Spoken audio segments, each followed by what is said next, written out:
बातचीत में बिल्कुल कल हमने गैमेटोजेनेसिस के बारे में बात करी थी। गैमेटोजेनेसिस मतलब मेल और फीमेल के अंदर गैमेट का निर्माण होना। और कितनी तरह के गैमेट देखे थे हमने? 2 तरह के गैमेट। मेल के अंदर स्पर्म का निर्माण हो रहा है तो उसको कहा था हमने स्पर्मेटोजेनेसिस या शुक्राणुजनन। फीमेल के अंदर ओवम का निर्माण हो रहा है तो उसको हमने कहा oogenesis या अंडाणुजनन। ठीक है।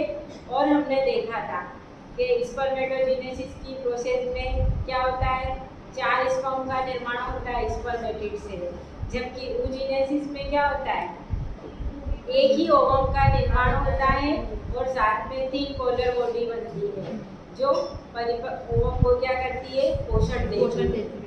और समय के साथ ये पोलर बॉडी नष्ट हो जाती है।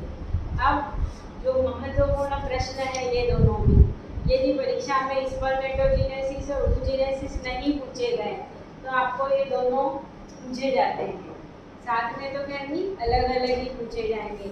या तो स्पर्म की संरचना का नामांकित चित्र बनाकर वर्णन करो या अंडाणु की संरचना का नामांकित चित्र सहित वर्णन करो।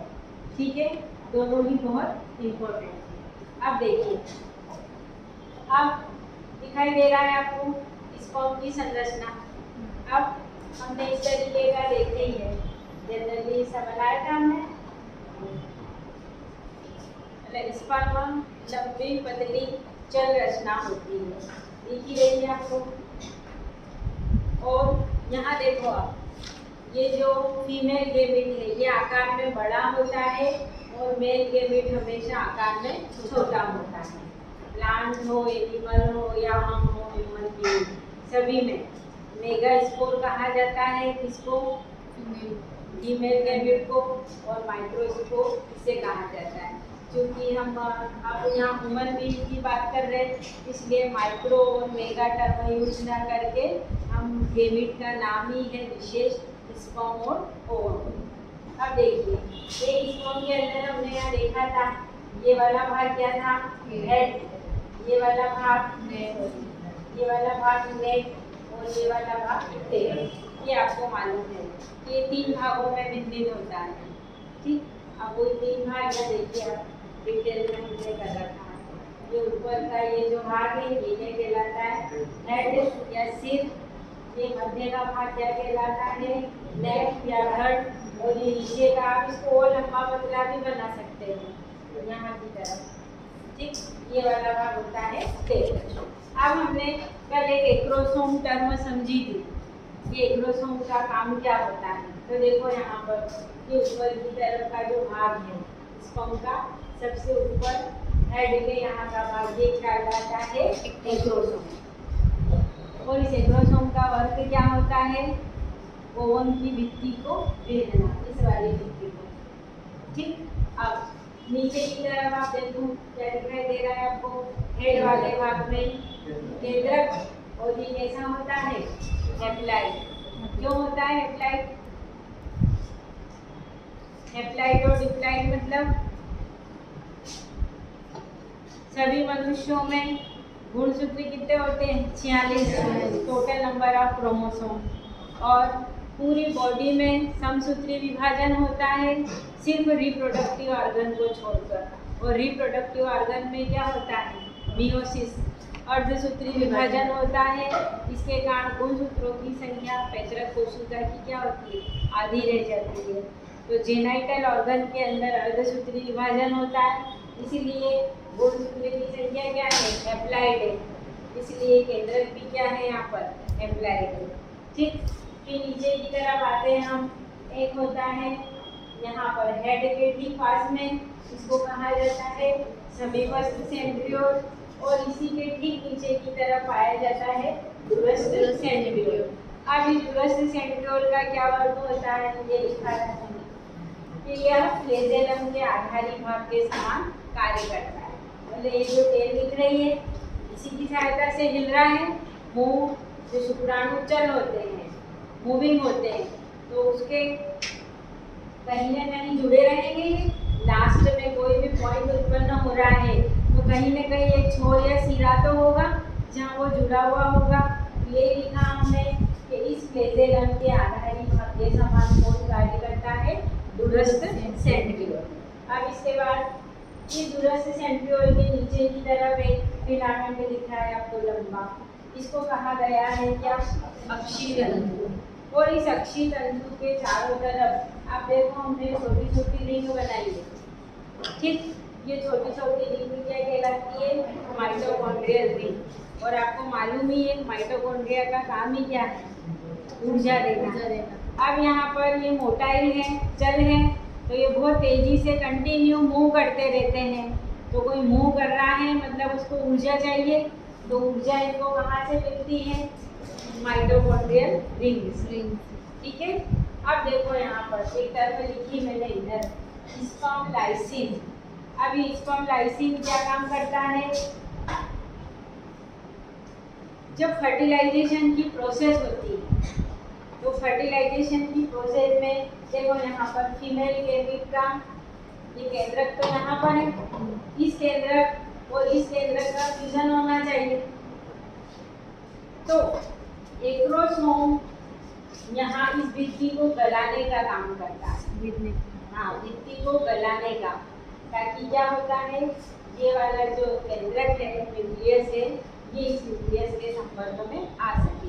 मतलब भित्ति गलेगी और उस भित्ति टूटने के साथ, गलने के साथ ही वो वाला केंद्रक इस केंद्रक के अंदर आ जाएगा और फिर फर्टिलाइजेशन की प्रोसेस होगी। संयोजन होगा मेल गैमेट और फीमेल गैमेट के केंद्रक का, ठीक है। तो यही प्रश्न आ गया कि स्पर्म लाइसिन का कार्य लिखिए, तो क्या हो जाएगा? अंडाणु की भित्ति को भेदते समय ये अंडाणु की भित्ति को क्या करता है? प्रवेश करने में सहायता करता है, गलाने का कार्य करता है। कोई दिक्कत इसमें? इसके बाद जो अगला है ये हो गया, क्लियर है। अब अगला गैमेट देखिए कौन सा है? Female gamete. फीमेल गैमेट क्या होता है? ओवम। इसका निर्माण होता है अंडाणु जनन या oogenesis के द्वारा, ठीक है। अब दिख ही रहा है आपको वो लंबे पतले चलते, ये कैसे होंगे? गोलाकार, बड़े और अचल होंगे। हम जो अंतर लिखेंगे स्पर्मेटोजेनेसिस oogenesis में एक ये अंतर भी लिखाएगा कि स्पर्मेटोजेनेसिस के द्वारा लंबे पतले जल शुक्राणुओं का निर्माण होता है, जबकि oogenesis के द्वारा गोलाकार, अचल, बड़े ओवम का निर्माण होता है। तो ये ओवम है। अब यहाँ केंद्रक की बात कर ले, इसका केंद्रक भी कैसा होगा? एम्प्लाइड होगा, ठीक। अब देखो ये जो ओवम है हमारा, ये कुछ इस तरीके का होगा।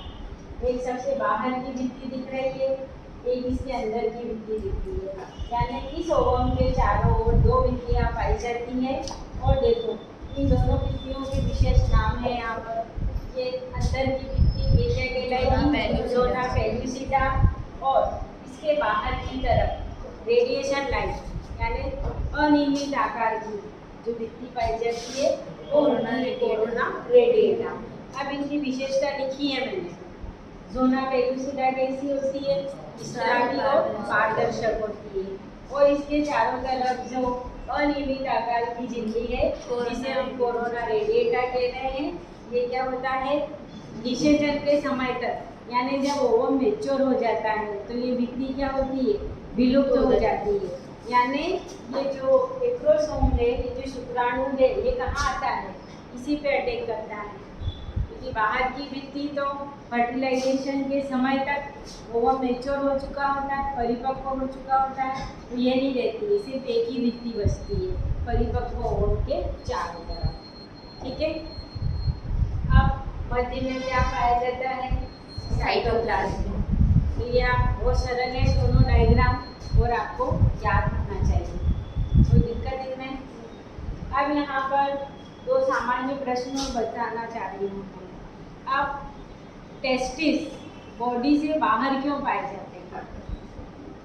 वृषण मनुष्य के शरीर में या सभी जीवों में भी टेस्टिस बाहर क्यों पाए जाते हैं, शरीर के अंदर क्यों नहीं होते? और दूसरा, क्या होगा यदि टेस्टिस की लेडिंग सेल, कौन सी? ये लिख रही हूँ, लेडिंग कोशिकाएं या लेडिंग सेल क्या हो जाए, नष्ट हो जाए तो क्या होगा। ये वो सामान्य प्रश्न पर जानकारी में होना चाहिए और परीक्षा में भी आ सकते हैं। टेस्टिस बॉडी से बाहर क्यों पाए जाते हैं?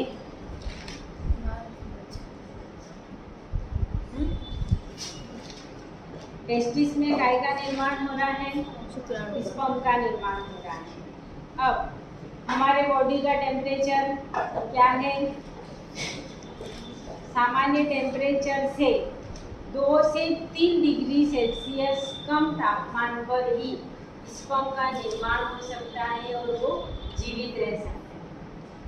अब ये टेस्टिस यदि बॉडी के अंदर होते तो स्पर्म क्या होते, वर्किंग में नहीं रह पाते, यानी स्पर्म निर्माण के लिए जो हमारा बॉडी टेम्परेचर है 37 डिग्री सेल्सियस माना जाता है, इससे कम होना चाहिए 2 से 3 डिग्री, इसलिए टेस्टिस बॉडी से बाहर पाए जाते हैं। ठीक है, फिर दूसरा प्रश्न है हमारा कि क्या होगा यदि टेस्टिस की सभी लेडिंग सेल नष्ट हो जाए। लेडिंग सेल लगा लो, लेडिंग सेल नष्ट हो जाए तो क्या होगा, किस काम की है। अब हमने कल बात करी थी सेकेंडरी सेक्सुअल कैरेक्टर, करी थी बात, द्वितीयक लैंगिक लक्षण जो किशोर अवस्था में उत्पन्न होते हैं मेल और फीमेल में। अब ये लेडिंग सेल सबसे पहले तो प्रश्न से आपको पता चल ही गया होगा किसमें होती है, मेल में कि फीमेल में, मेल में होती है।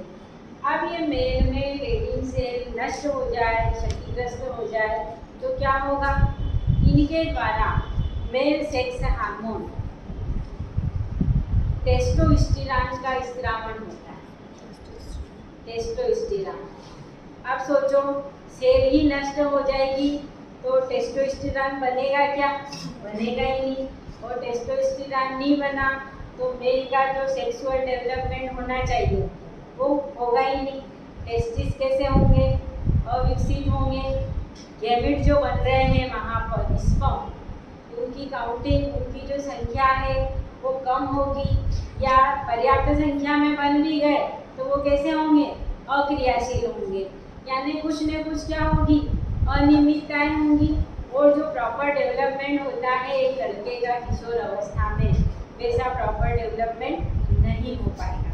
तो यही है कि लेडिंग सेल यदि नष्ट हो जाती है टेस्टिस के अंदर तो मेल सेक्स हार्मोन टेस्टोस्टेरोन का स्रावन नहीं होगा, इसके कारण उस मेल में द्वितीयक लैंगिक लक्षणों का विकास नहीं होगा और वो प्रजनन की दृष्टि से क्या हो जाएगा, इनफर्टाइल, बंध्य हो जाएगा, प्रजनन क्षमता नहीं होगी। ठीक है।